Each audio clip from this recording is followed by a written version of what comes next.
Good morning, everybody. Morning. Welcome to, on behalf of the UK, for all our foreign visitors, welcome to the wonderful English summer. Sorry about that. This is practical tips for safer C++. So I don't know if you've noticed, but safety in C++ is becoming quite a big deal lately. The US government seems like every month or so they publish something new saying, you know, C++ is an unsafe language. Perhaps we should think about maybe preferring safer languages. We've had organizations coming out saying, you know, we're not sure about this whole unsafety thing. We've had lots of conference talks from very famous names in the C++ world. Björn Stroustrup gave a keynote at cppcon last year, all about safety. Timur Dumla gave a keynote here last year about safety in C++. This is becoming, you know, quite an important thing to talk about. My goal with this talk today is not to solve the safety problem in C++. Unfortunately, I can't do that in an hour and a quarter. But my goal is to try to help you be aware of ways in which C++ is an unsafe language, places you can trip over this unsafety, and hopefully ways in which you can mitigate the damage and avoid the problems. Okay, so I can see a lot of faces I recognize, a lot of faces I think are quite experienced C++ developers. It's possible you're going to know an awful lot of what I'm going to talk about, but I hope there are some parts of it you're going to find useful. Okay, where have we got? Is this working? Yeah, okay. So what's on the menu?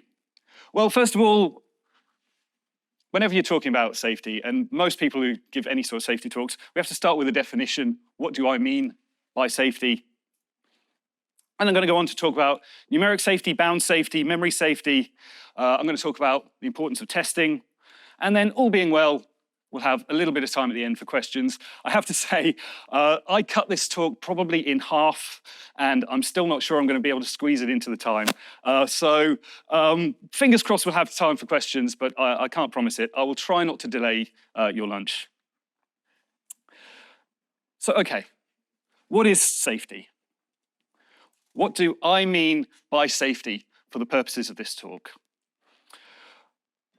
Well, for the purposes of this talk, I'm going to use a definition of safety that I really like that comes from another talk by Dave Abrahams, our keynote speaker on Wednesday. He gave this talk at cppcon in 2022. It was about the high-low language, then called VAL. And he gave this definition of safety. He says, a safe operation cannot cause undefined behavior. Okay, might be a bit small, so there it is. A safe operation cannot cause undefined behavior.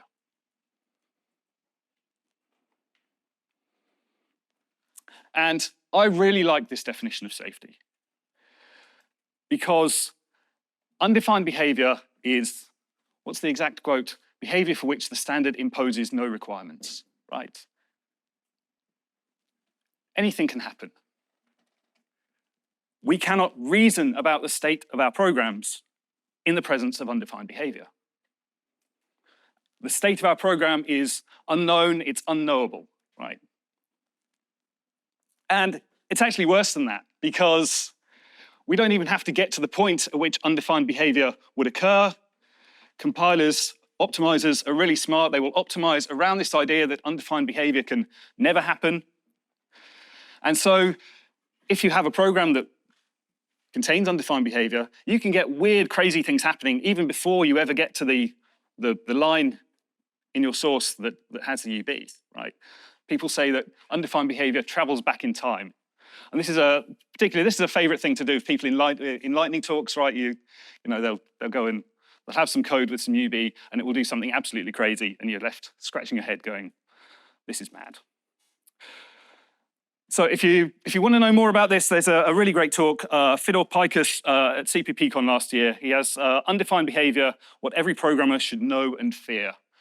So it's a 30-minute talk. It's really, really interesting, really kind of terrifying, but you know, highly recommend that.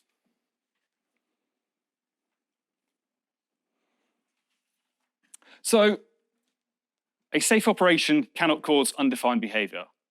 But rather unfortunately, the C++ language and parts of the standard library make it very, very easy to accidentally stumble into UB. And much as some of us might wish to, we cannot just wave a magic wand and remove all undefined behavior from C++ without drastic changes to the language and to the standard library.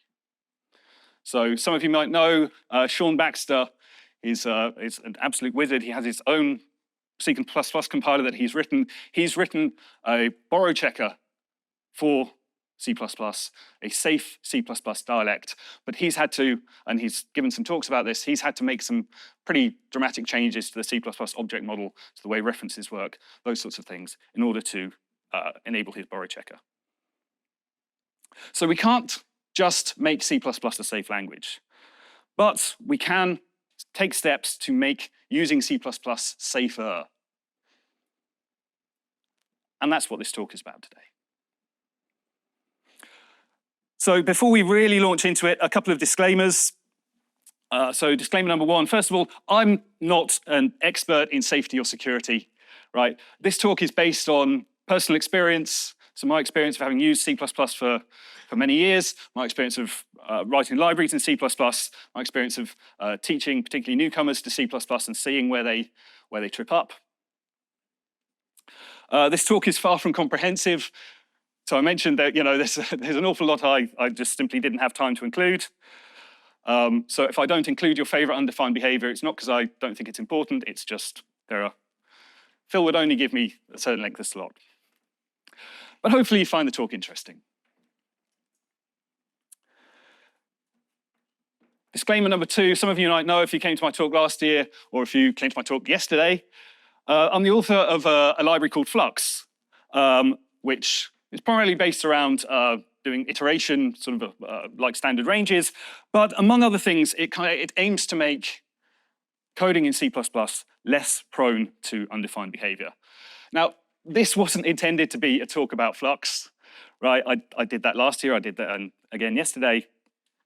But because I know that it solves or mitigates a lot of these problems, I'm going to be mentioning it quite a bit. I'm going to show a couple of examples of how Flux does things. So if this is getting the advertising out of the way to begin with, if you're interested, if you think this sounds really cool, then the URL is there. And if you want to know more, please come and find me afterwards, because I will happily talk about it for the rest of the day. Okay. With all that out of the way, let's get started with chapter 1, numeric safety. All right, let's check you're all awake. Consider the following function. Is this a safe function in standard C++? Hands up if you think it is. Not a single hand. Hands up if you think it is not. A lot of hands. So hang on, let's take a step back for a moment, right? This is pretty much the simplest function that you could possibly write in C++. It takes two integers and it adds them together. Are you honestly telling me that you think this function is unsafe? Is that really what the majority of people are saying? Well, you're right. This is not a safe function. So you can tell me why it's not a safe function?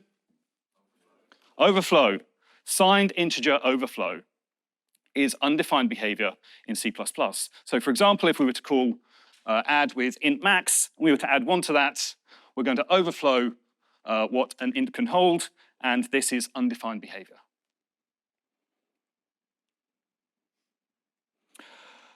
So why is it like this? Well, there are historical reasons and there are optimization reasons. So leaving unsigned overflow undefined, it allows the compiler to assume that it can never happen, and it means that certain kind of obvious optimizations can be applied.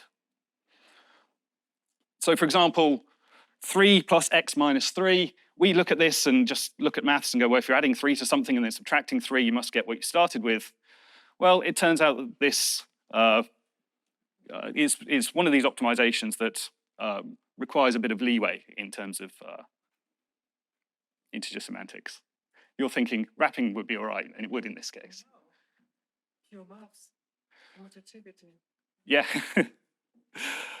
Another optimization that this allows, x is less than x plus 10. So, or, if we think about this from maths, x must be less than x plus any positive constant, right? That's just like, just obvious. But it's only obvious if we can do certain optimization. It's only obvious to the compiler with machine ints if we can do certain optimizations. It also means that we have associativity.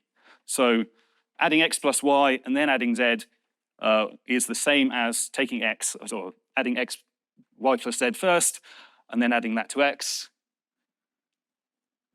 If we allow the compiler leeway to optimize, it can see that these are the same operations. It can enable other optimizations, common sub-expression elimination, things like that. So that's why, or one of the reasons, I think, why we still have UB. Sorry. There we are. Okay, question number 2. Is this a safe function? Hands up who thinks this is a safe function. A few hands, yeah, tentatively. Who thinks this is not a safe function? Oh, one brave person at the front. So it turns out that actually this is a safe function for our definition of safety, right? This function cannot cause undefined behavior because unlike with signed integers, unsigned overflow is well defined in C++. What it's going to do is it's going to wrap around. We have modular arithmetic, right? So if we have the largest possible unsigned int and we add 1 to it, we're going to wrap around to 0. So operations on signed integers are not UB, which is nice. But that doesn't mean that this is always what we want, right? Because although we are guaranteed these wrapping semantics, I would say 90-something% of the time, this is accidental. This is probably a bug in your program, right? Because who hasn't accidentally tried to allocate an array of size t minus 1 elements? I don't know whether I've done it quite that many times, but it really feels like it. So what do other languages do? In particular, there are a couple of newish languages that compile to native code that are getting a lot of traction, and that are safe languages by default. One of those is Rust, and the other one is Swift. So what do Rust and Swift do on this subject? Well, in Rust, integer overflow, both signed and unsigned, causes what's called a panic in debug mode. This essentially means it crashes your program. And in release mode, this wraps around. So it behaves like unsigned ints do in C++. And Rust, it's rather nice. It comes with library functions so that you can explicitly do wrapped operations, even in debug mode. You can explicitly do checked operations, even in release mode. And it also has some unsafe functions so that you can get the full power of the optimizer when you need it. Swift, on the other hand, integer overflow is a runtime error. Again, it means it crashes your program in both debug and the default release modes. The Swift compiler does have this -o unchecked mode, which removes some runtime checks. And in this case, you'll get wrapping semantics. Interestingly, Swift, I don't know of any other language that does this, but Swift also has these operators for explicit wrapped arithmetic. So you do ampersand plus, ampersand minus, etc., which is quite interesting. There are also functions like add with overflow and so forth for explicit overflow checks. But as far as I know in Swift, I'm not a Swift expert. If anybody is, please correct me. As far as I know in Swift from browsing the documentation, there's no way to do unsafe addition as we get by default for signed ints in C++. So these are two safe languages that people seem to rather like. Can we get these same semantics in our C++ code? Can we do what these safe languages do? And the good news is that, yes, we can. in a couple of different ways. So if you're using GCC or Clang, you can use this compiler flag -frapv, frapv, try again. And what this does is it gives signed integers wrapping semantics. So they behave like unsigned ints. Right, so the compiler is no longer going to take advantage of the undefined behavior. You're going to get well-defined behavior if you use -frapv. So this behaves like release mode in Rust. So this is no UB, well, sort of. It means the compiler is still undefined according to the C++ language, but it means the compiler is going to define what it does with this undefined behavior, if you understand what I mean. So there's no undefined behavior, but a few optimizations can no longer be applied. So for example, this inequality, x is less than x plus 10, it's not always true when we have wrapping integers, right? Because if you think about it, if we have, like, if x is the maximum possible integer, and we add 10 to it, we're going to wrap around, and then suddenly our new value is less than the value we started with, right? So there are certain optimizations that can't be applied. Nevertheless, I personally happen to think that this is a good trade-off. This is a worthwhile trade-off for the avoidance of undefined behavior. There's a sister option to frapv, which is ftrapv. And what this does is it makes signed overflow trap, that is, effectively crash your program. So this flag works pretty well in Clang. It's also available in GCC. My experience is it doesn't work quite so well in GCC. But that sort of doesn't matter because actually with both compilers, they both come with UB Sanitizer, which offers a more comprehensive alternative that actually covers more cases than ftrapv as well. So you can, so this command line using G++, but it works with Clang++ as well. So you pass fsanitize equals signed integer overflow, and that's going to, if signed integer overflow occurs, the UB sanitizer is going to step in and terminate your program. The second option there, fsanitize trap, just means you don't have to link to the UB san runtime. It shrinks your code size.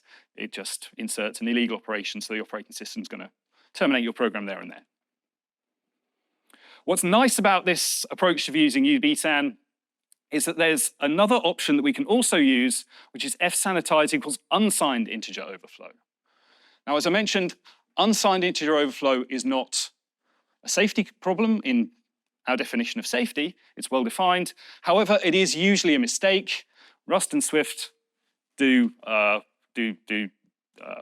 detect it, and using this option, we can have the same effect in our C++ code. And actually, if you go to Compiler Explorer and you try out these options and you have a play with it, you'll see that this generates exactly, like precisely the same assembly that Rust and Swift do. So we're getting the exact same code, which is, you know, I don't hear too many people complain that Rust is slow, so that's good. So if we use this option, we get, as I say, the equivalent to debug mode in Rust or the default behavior in Swift.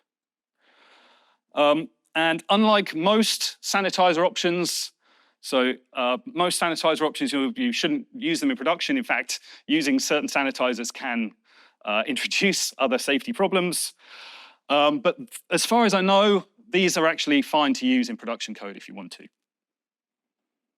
So these particular options about signed and unsigned overflow.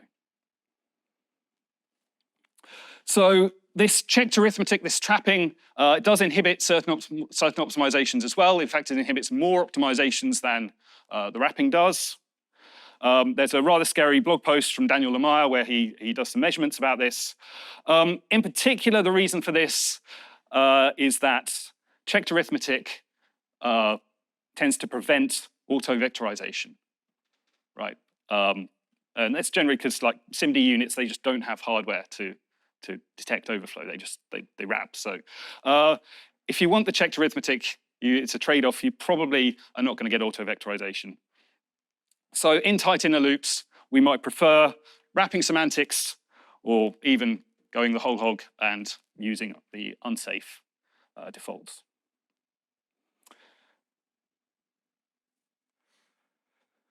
So that's one approach. If you're using GCC or Clang and you're happy to change the behavior of the default, a plus operation, minus operation, etc., for integers, you can use these compiler flags. And actually, I would say that what Rust does of trapping in debug mode, wrapping in release mode, is probably a reasonable default for most programs.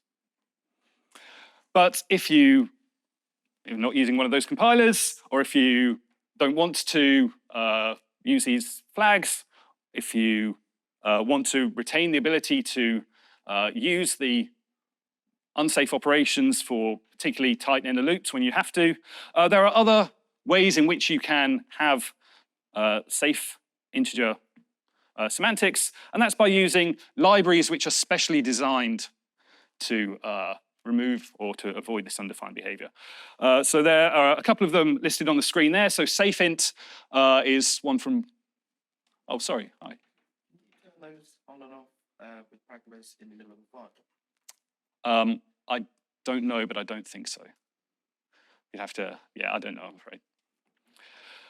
So there are various libraries available which provide safe functions, safe integer operations. So safeint is one. I think it originally came out of Microsoft, was used in the Microsoft Office, but it's on GitHub and you can use it, and it's been around for years and years and years, really well tested, used in hundreds, thousands probably projects. There's Boost Safe Numerics, which is, as you might imagine from a Boost library, has every option under the sun that you can think of. And of course, I'm going to mention it, there's Flux. We have a whole bunch of safe integer operations as well in there. We use them internally in the library, but they're available for you to use as well if you want to. Some libraries, in particular Boost Safe Numerics, they'll actually give you replacement integer types. So they overload the operator plus, operator minus. So your code can look pretty much like it normally would. So the downside of these libraries is your code starts to look a bit ugly, right? You've got to have safe add AB instead of just A plus B, which gets a bit noisy. You can use one of these libraries that has an alternative integer replacement type, which overloads the operators, if you wish. Oh, there we are. And unlike using the compiler flags, using one of these libraries means we retain the ability to use unsafe operations when absolutely necessary. So a couple of different approaches to avoiding this problem of signed integer overflow, and also avoiding the problem of unsigned integer overflow, which, as we say, is not a safety problem, but is often a correctness problem. Oh, that was a lot about ints, right? But at least floating point numbers are fine. Aren't they? All right, another question.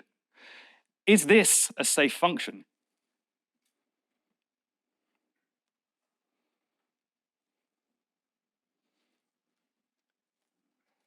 Is this a safe function? Hands up if you think this is a safe function.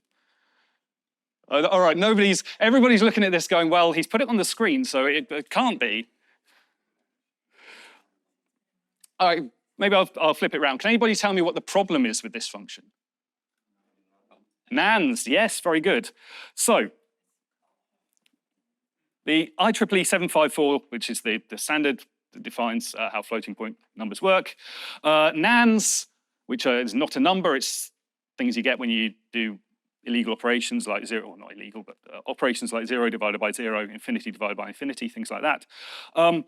Nans are unordered, meaning that all of the three operations, A equals B, A less than B, and B less than A, these all return false if either A or B is a nan. Right, so if you think about it with normal numbers, one of these things must be true. Either A is less than B, or B is less than A, or they're the same. But this is not the case with nans. They are unordered with respect to floating point numbers. And this means that the default operator less than on floats is not a strict weak order. This is the mathematical term.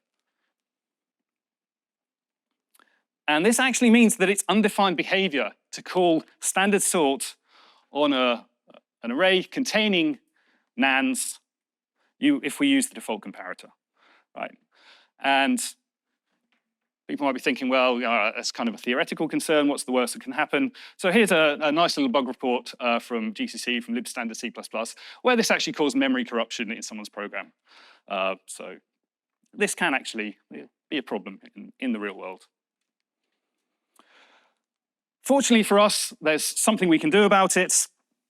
And the IEEE 754 standard, it also defines a total order for all floats, including nans, positive and negative 0, positive and negative infinity, the whole thing actually sorts nans according to payload.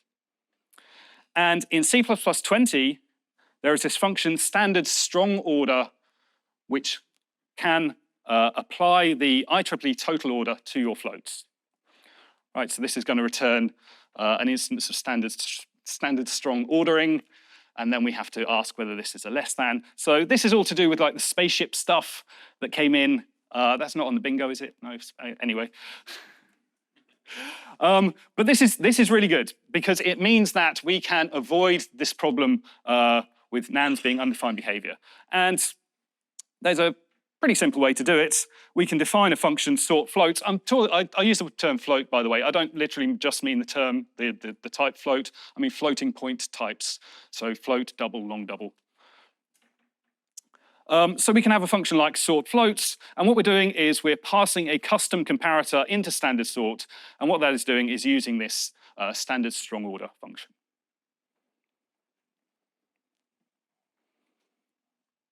OK. End of chapter 1. In summary, signed overflow is UB. Compilers can and do optimize around this. Unsigned overflow is not UB, but it's usually wrong. In GCC and Clang, we can use compiler options to change the defaults. And in my opinion, at least, trapping in debug mode, wrapping in a release mode is probably a reasonable thing to do for most people. Alternatively, there are libraries available which can perform safe integer operations. So I kind of very strongly recommend that you do one or other of these things. Either you use these compiler options or you use one of these libraries.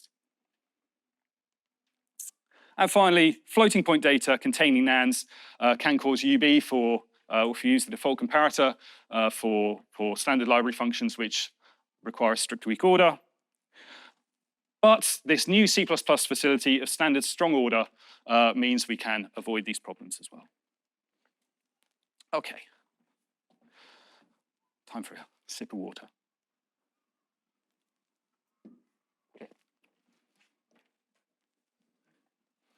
Chapter 2. Sorry, yes. I think there is a contracts paper for contracts Mireland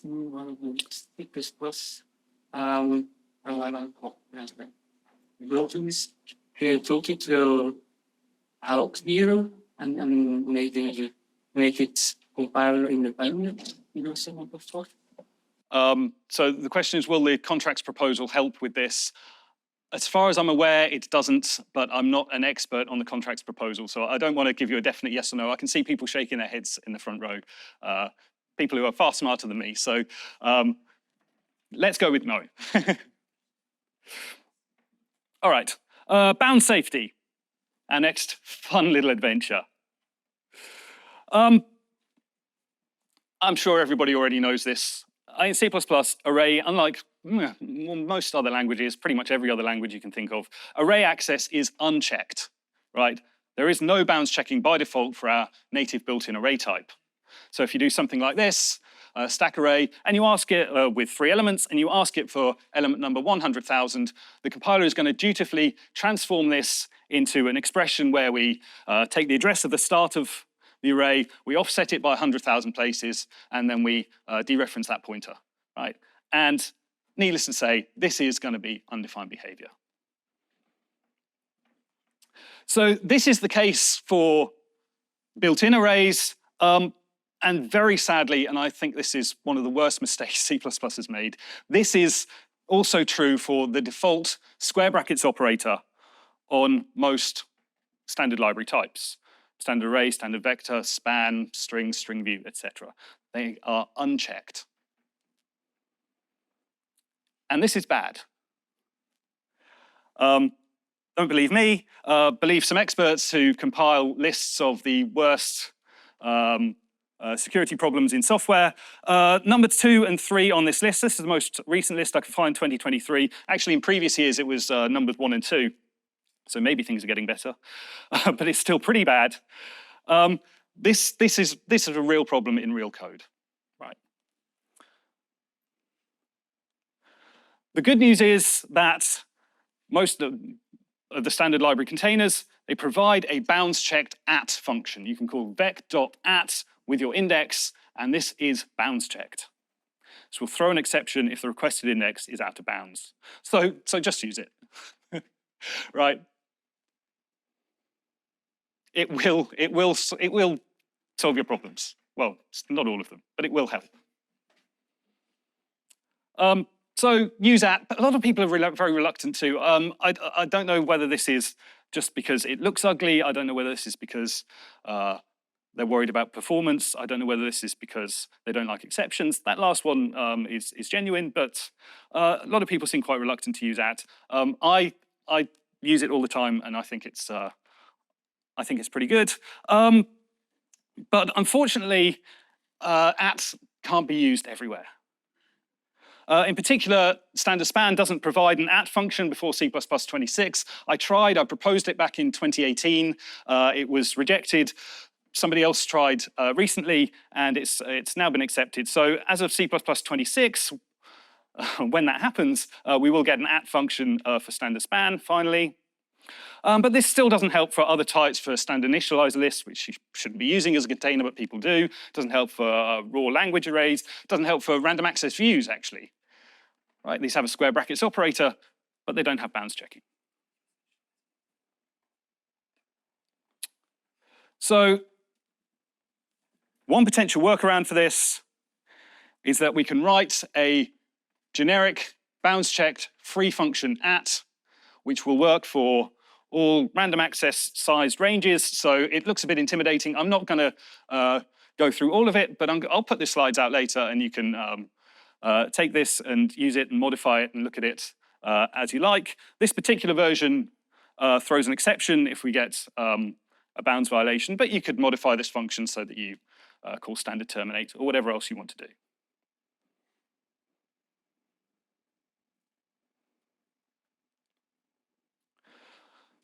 Workaround 2, and of course I'm going to say this, we can use the Flux library because that's basically what it was designed to do.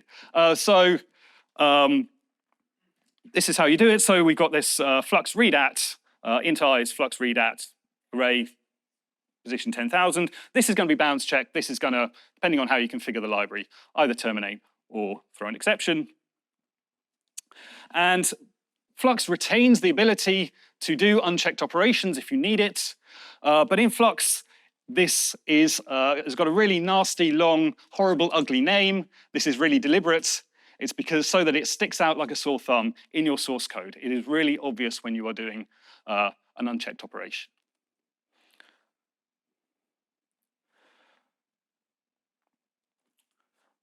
What's actually pretty neat is that actually in Flux, if you were to compile this code in Clang or GCC and enable optimization, it's actually going to pick up the bounds violation at compile time. So this is a pretty neat trick. I didn't invent it or discover it or anything. It was suggested to me that this would be a cool thing to do. But it is a neat trick, and I don't think it's particularly well known. So I'll mention it here because if people want to use this in their own code, I did write a blog post all about this that you might want to check out.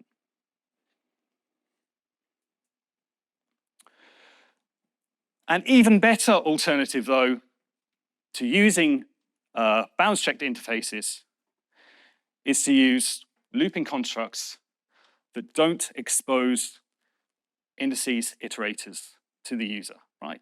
If you don't have an explicit index exposed, you can't screw it up, right? And this, I mean, the simplest example is the range for loop. The range for loop saves you from having to do the for int I equals 0, I less than size, blah, blah, blah, right? It encapsulates all of that. And the standard library comes with 100 and something algorithms that are well tested, thoroughly debugged, you can trust work correctly, and that are going to save you from making mistakes in indexing and save you generally from any sort of overhead when it comes to bounds checking. And of course, not just the standard library, there are other excellent libraries available that do similar things. No rule loops, as Sean Parent once said. This is an excellent guideline for software quality. If people aren't familiar, by the way, there's what's the name of the famous Sean Parent talk? C++ seasoning. Yeah. If you haven't watched C++ seasoning, in fact, just leave now and go and watch it on YouTube, right? Because it is honestly just this one talk changed the way I write C++, right? In the space of an hour or 90 minutes or whatever it was. It's probably the most famous, or one of the most famous C++ talks there is. So if you haven't seen it, please go and watch it. As I mentioned, people get very nervous about bounds checking. You know, we use C++ for the most part because we care about performance, and people get very nervous about the performance overhead of bounds checking. It turns out compilers are surprisingly good at eliding bounds checks, that is, noticing when a bounds check can never fail and just removing the check. The compilers are surprisingly good at this in a lot of situations. However, hold my hand up, there can be runtime overhead in some circumstances, right? In particular, at times, bounds checking can get in the way of other compiler optimization. So it's not the check itself that's expensive, but it prevents other optimizations from taking place. So some advice, a recommendation, if you really do need to drop to unchecked access for performance reasons, well, first of all, measure and make sure that you do, right? Don't just go, oh, well, you know, I'm gonna make this unchecked because I think it'll be faster. And if you do that, make it obvious in your code that something unsafe is going on. And the other thing to say is, before you reach for unsafe code, there are actually some interesting techniques available for avoiding bounds checks. So there's this really interesting blog post, talks about avoiding bounds checking in Rust. So Rust uses bounds checking universally. It talks about avoiding bounds checking overhead in Rust, but it's applicable to C++ as well. There's an example from this blog post that I translated it, when I first came across this a while ago, I translated it in C++ and I was like, oh, that's really interesting.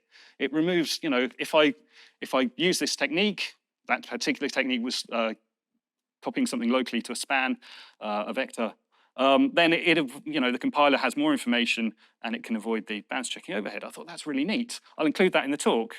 And then I went and tried it again with a newer compiler, and it turned out that the newer compiler just removed the bounds checks even in the original code. So that's what I mean by compilers are surprisingly good. So in summary then, array access is unchecked by default in C++, including vectors, arrays, strings, etc. And this is one of the most common safety problems in software. So my advice is use .at when you can. It will save you.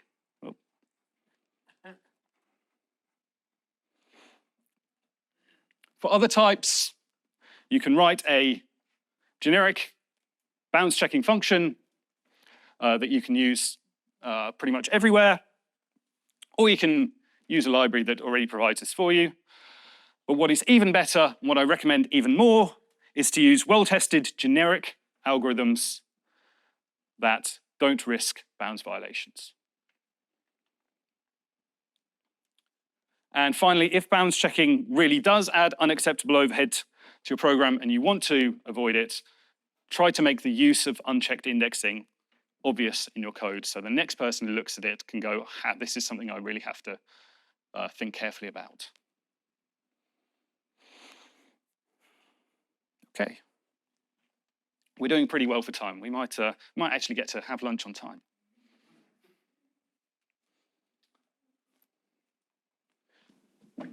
I don't know if you're going to mention it, but these are two that are no clangs that using C as like a hard and funny blend, which will add checks to the kind of library bounds.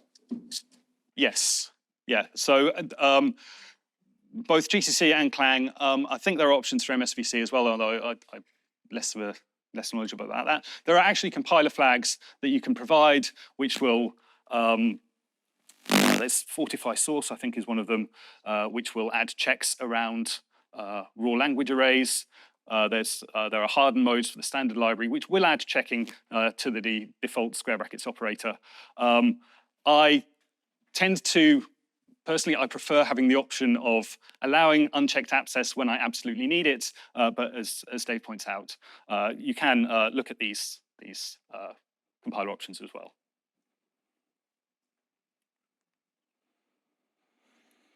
All right, we're doing pretty well. Chapter 3, memory safety. Well, this shouldn't be a problem.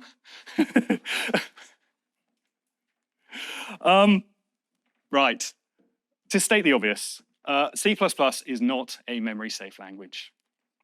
Right, I'm sure everybody already knows that. So to take just one example, pointers can really easily become invalidated, become dangling when the object they refer to is destroyed. This is just the first example that came to mind, right? So we're creating a pointer to an int.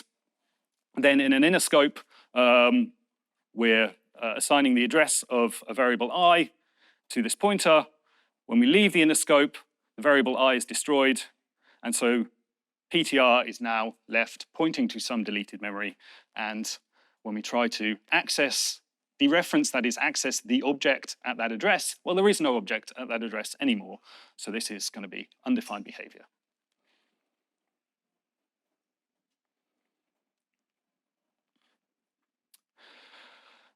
If this was just a problem with raw pointers, well, maybe we could live with it. I mean, we have to live with it anyway, but maybe it would be less of a problem. But it's not just raw pointers. There are many, many reference-like types in C++ which can also easily become invalidated. So first of all, we have language references like intref, right? You return a reference from a function to a local variable that was defined in that function, and then you leave the scope of the function, that variable's destroyed, but you've returned the reference. This is a really common way to get dangling references as well. Iterators, STL iterators have pointer-like semantics. They can become dangling. String view is a reference-like type. Span is a reference-like type. Reference wrapper, unsurprisingly, I mean, that one's got it in the name. Lambdas with by-reference captures, or in fact, lambdas that capture reference-like types are reference-like. And there are probably other examples as well, but I thought this was enough to be getting on with.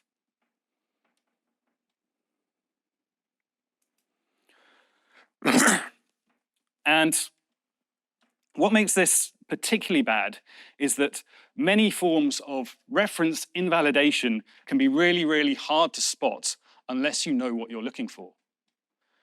So if you came to my talk yesterday, you will have seen this example. I included it again because it really upsets me. This is an example of iterator invalidation. So iter we call vec.begin. This gives us an iterator, which is effectively a pointer to the start of the vector's internal storage. We call pushback on the vector. If the vector is at capacity at this point, it's going to do an internal reallocation. It's going to allocate a new array. It's going to move all the objects from the old array into the new array, and then it's going to delete its old array storage. Right? And now iter is left effectively holding a pointer to some deleted memory. And then at the start of the while loop, our condition, while iter is not equal to vec.end, well, this vec.end is going to request, it's going to get effectively a pointer to the end of the new storage, and then we're comparing a pointer to the start of some deleted thing to the end of some other array, and this is just undefined behavior, right? And I think this is particularly nasty because if you're not familiar with, really familiar with how C++ iterators work and how vector works, there is nothing sort of really obviously wrong with this code. You just kind of have to know that it's problematic.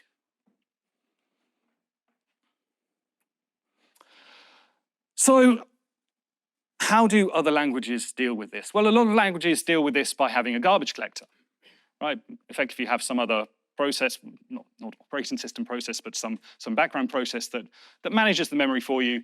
It holds on to it as long as someone's got a reference, and when you finish with it, it deletes it, and you don't have to think about this.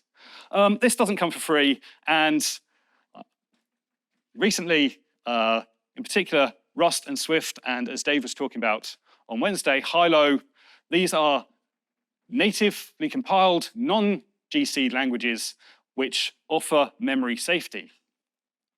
So how do they do it? Well, they do it, and again, Dave mentioned this in his keynote, they do it by something called the law of exclusivity. And what does that say? Well, this is the definition from the Swift documentation. It's that modification requires exclusive access to an object. Rust it's the same law, but it's formulated slightly differently. This is commonly referred to in the Rust world as shared XOR mutable, right?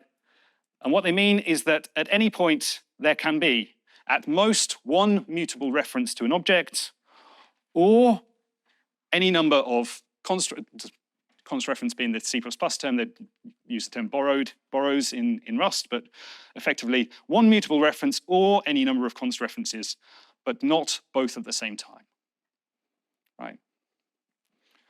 So these two are equivalent. One is the way it's formulated in Swift, one is the way it's formulated in Rust, but they amount to the same, different ways of looking at the same thing.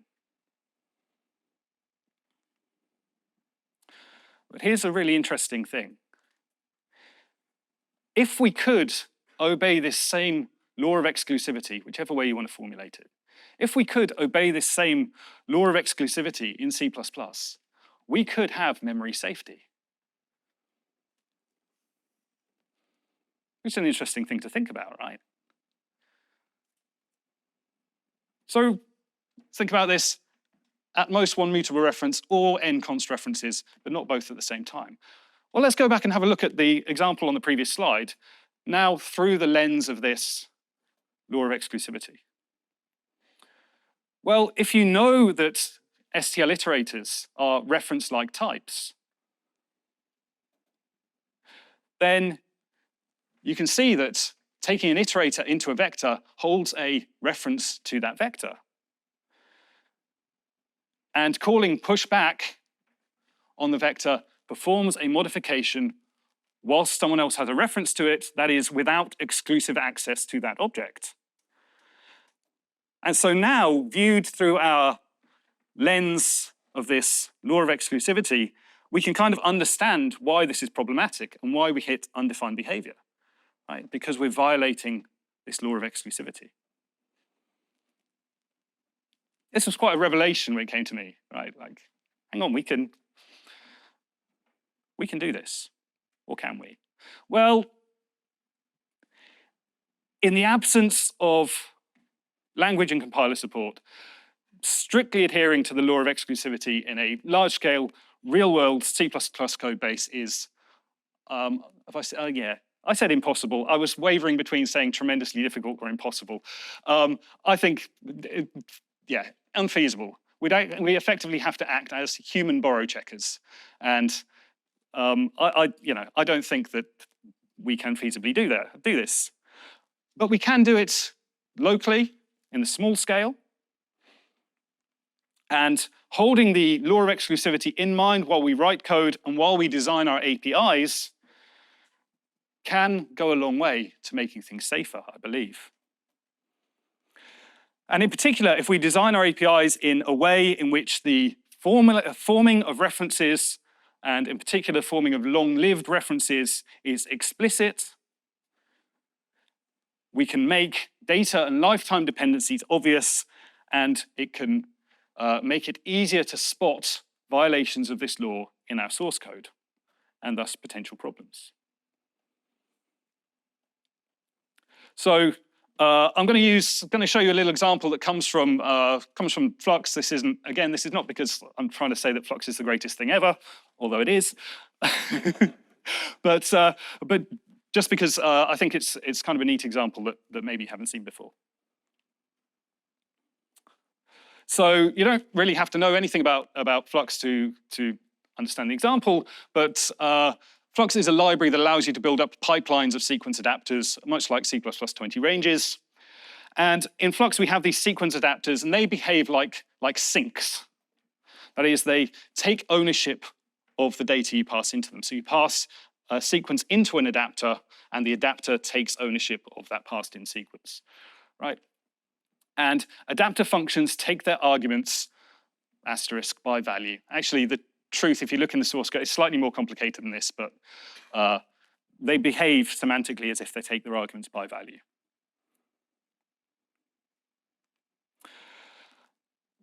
Of course, we often don't want to make expensive copies of vectors and things like that.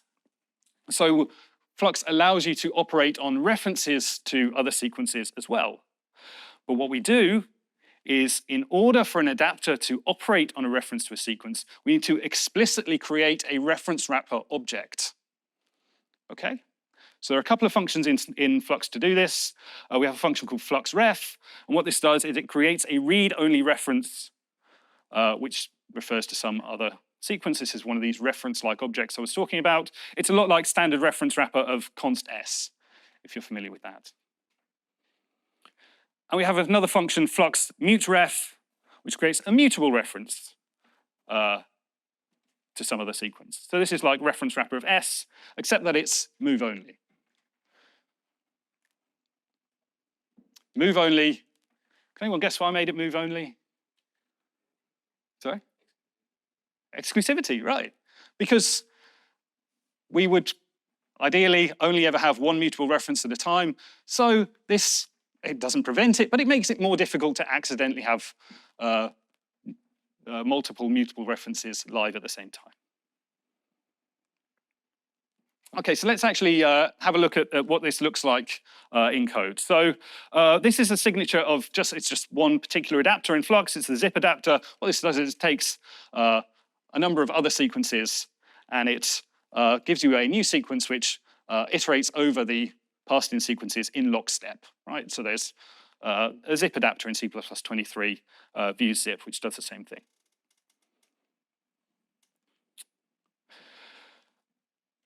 So now you notice that this function takes its arguments by value, so we can perform an explicit copy of a vector. Just imagine vec is some vector. We can perform an explicit copy of a vector into the adapter.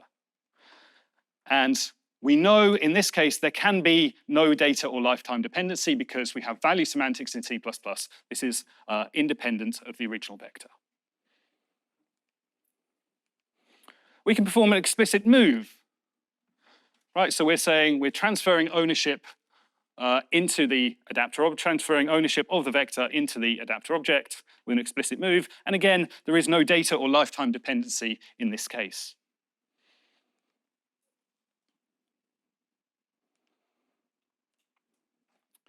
If we do want to operate on a reference to the vector, we need to use this fluxref function.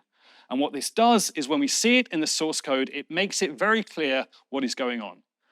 Our variable Z3 here is operating on a reference to vec. We now have a data and lifetime dependency, right? So we have to make sure that Z3, or rather vec lives at least as long as Z3, right? And also, ideally, or at least we have to be very careful if we modify vec whilst still using the Z3 object.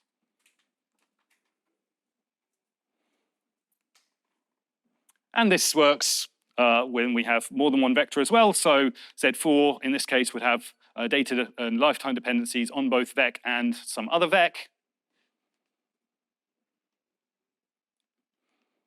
We can, if we wish, take two const references to the same object. The law of exclusivity says this is going to be fine. We can have n const references if we want to. So this is going to be okay, we would imagine.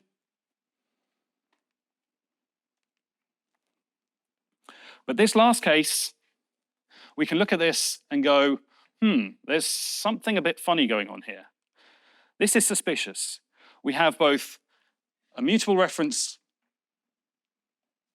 to vec, and we have some other reference to vec, and this should raise some suspicions that something funny is going on here, right?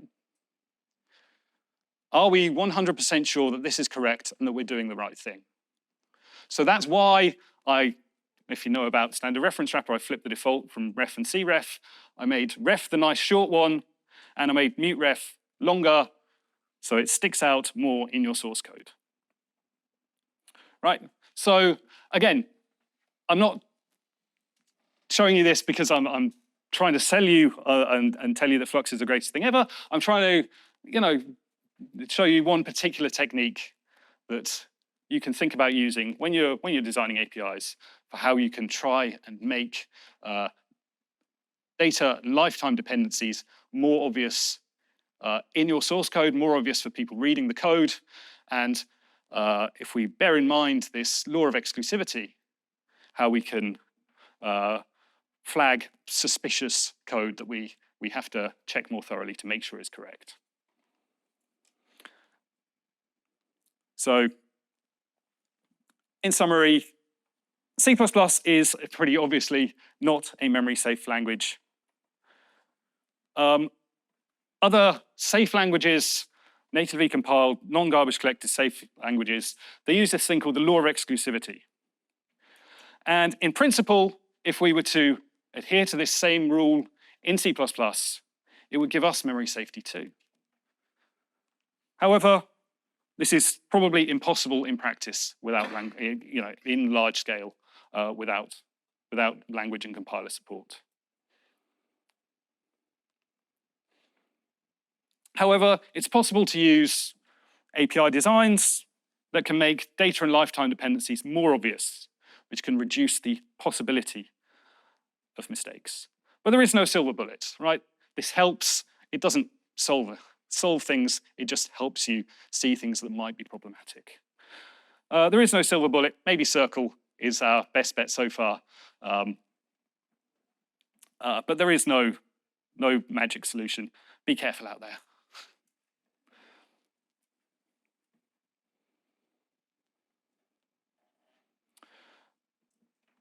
All right, we've got 15 minutes to go and one chapter left, so that's pretty good. Now, before I show the next slide, I do have to give you a little bit of a warning. If there is anybody of a set, oh, sorry, there's a question at the back. I can't see with this light, I apologize. Let's see a local score. You are the fits, local fits.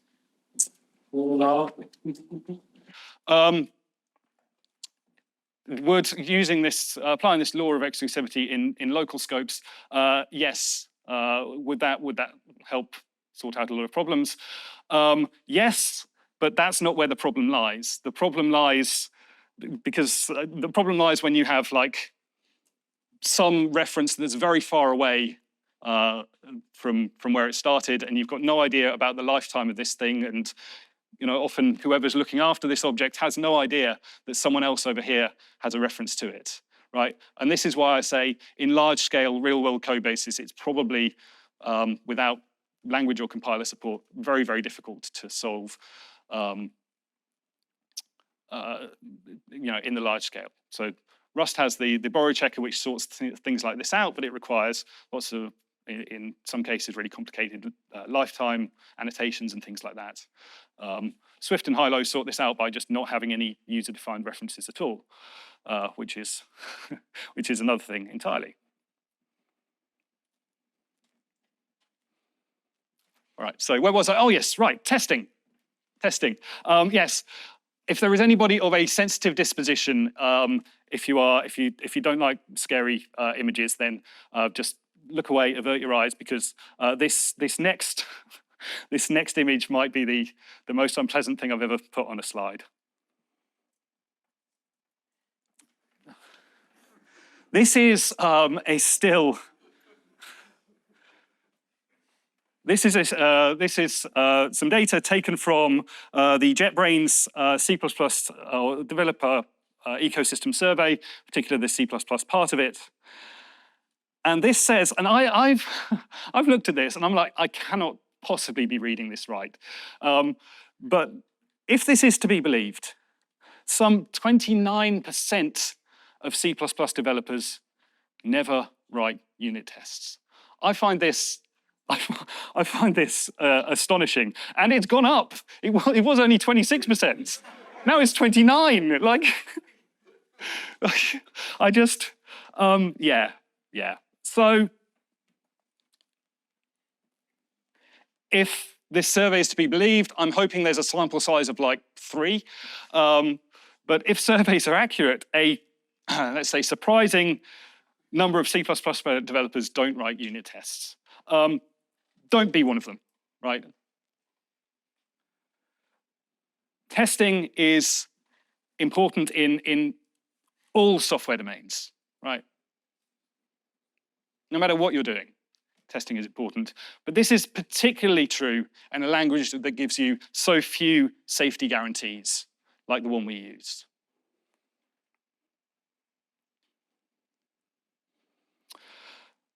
So there are many conference talks on how to write good unit tests, and I'm not going to repeat them here. This is like a staple of every conference program, right? How to write good unit tests, not just in C++, in other languages as well. And they're all packed with useful information. If you want a good starting point, I particularly like this talk. It's from Kevlin Henney. Well, you know it's a good talk, it's Kevlin Henney. So it's Programming with Guts, Good Unit Tests. This is from Meeting C++. I think he's actually given this talk a few times. But there are lots and lots of these that you can go and look at. But one particularly useful thing that I just wanted to highlight for this section that you might not be aware of is context for testing. So here is a little, it's actually the only one in the talk, a quote from the standard. An expression E is a core constant expression unless the evaluation of E, blah, blah, blah, would evaluate an operation that would have undefined or erroneous behavior as specified in these references. So what this is saying is that the compiler is required to diagnose undefined behavior that would occur during compile time evaluation. Language UB, that is. Doesn't cover the standard library, unfortunately.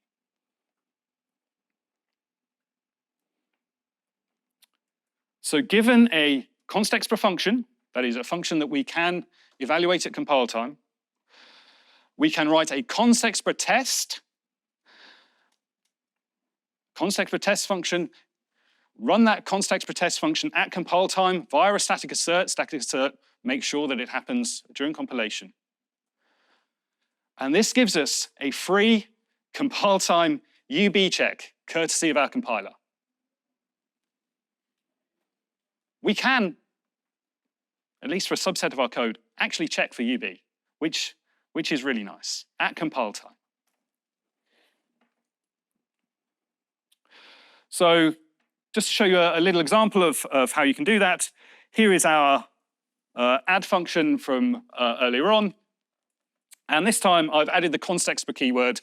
So this is a function that we can call at compile time. We can also call it at runtime, but it's a function that we can call at runtime.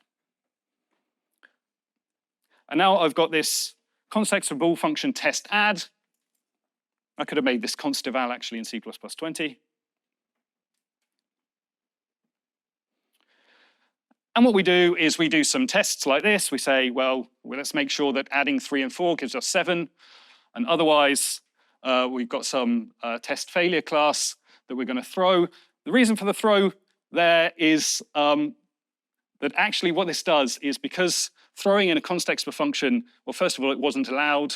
I think newer versions do allow it, but only if it's caught in the const expr, which we're not doing. So anyway, what's going to happen is this is going to cause a compile failure that's going to tell you precisely the line number on which this occurred, which is really, really handy when you're doing this const expr stuff. So an alternative way of doing this would be just return false, but that doesn't give you this information. Whereas if you use the throw, it does actually tell you precisely where this occurred. And you can wrap this in a macro. This is just, if you were going to write it out longhand. So, we test that 3 plus 4 is equal to 7. We have a bunch of other tests as well. And just for good measure, we make sure that we get nice wrapping semantics. So we take int max, we add 1 to it, and we expect to get int min. We expect wrapping. And after we've written all our tests, we return true from the function. If all of the tests succeed, we're going to return true. And then we add a static assert to instruct the compiler to test this as part of the compilation process. And what happens is if we try and compile this code, we'll get an error that looks like this. So this is just copied and pasted from GCC and Compiler Explorer. And you can see that it's telling us that this addition of 2 billion, whatever that is, plus 1, causes overflow in a constant expression, which is, or would be, undefined behavior. And it's nice because it tells you exactly what the problem is as well, right? So we have detected UB at compile time, which is really nice. So here's a suggestion, is that if you can make your functions const expr, then do so in order to facilitate this compile time testing, right?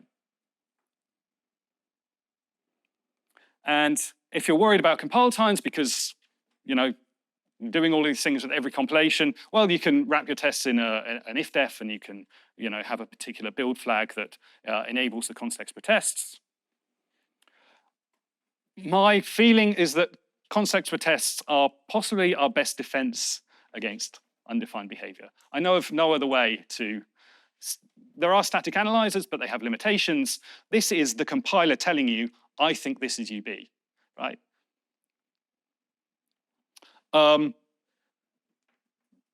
Almost the entirety of Flux is tested this way, right?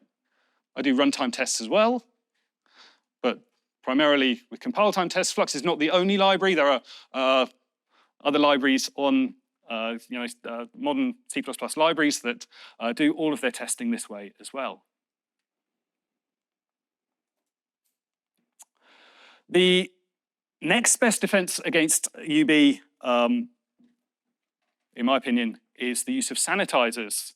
So I've already mentioned UB sanitizer. This has a whole wealth of options that you can use to detect various forms of undefined behavior at runtime.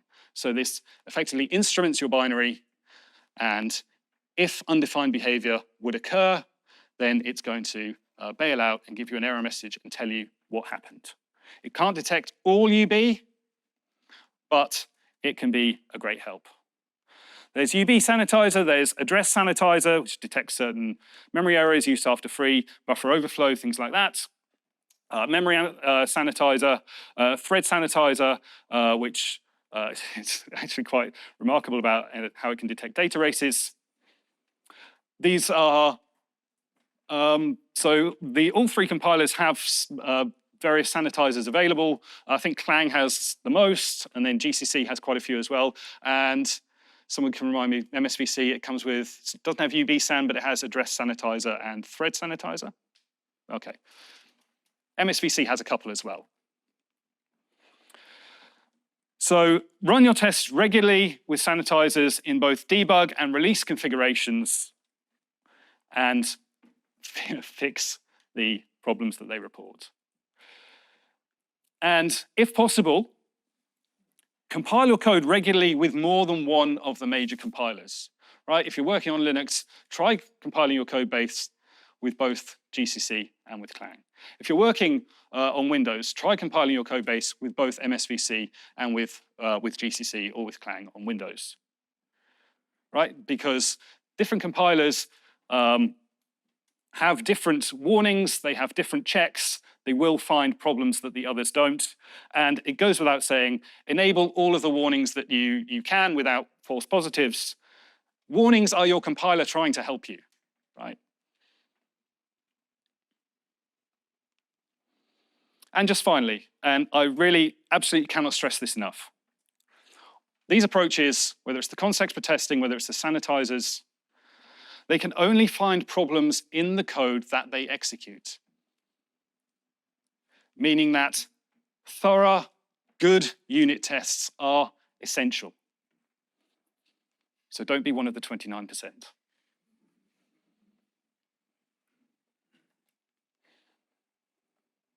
Okay, that was just a short little chapter because I wanted to stress, mostly I just wanted to tell you about this 29% thing, which was terrifying. But if surveys are to be believed, an alarming number of C++ developers don't write tests. And I cannot overstate the importance of good unit tests. Context for testing is one particular technique which can be used to detect undefined behavior at compile time. The other thing you can do is to regularly build and run your tests with sanitizer builds to help detect problems at runtime.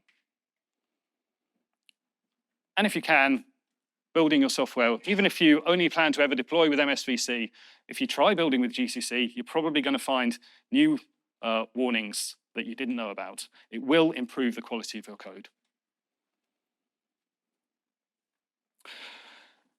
And so that's it.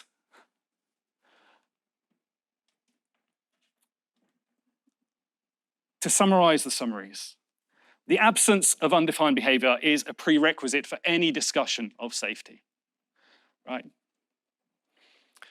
And as C++ programmers, we have to be aware of the many kinds of UB that can occur. There are various libraries available that can help mitigate undefined behavior problems. There are various coding techniques that we can use to try and avoid undefined behavior problems. Write tests that help you detect. I've said accidental UB. I don't know of anybody who does it deliberately, so maybe that word was redundant, but accidental UB. Whether that's at compile time or at runtime using sanitizers. And finally, good luck out there. Thank you.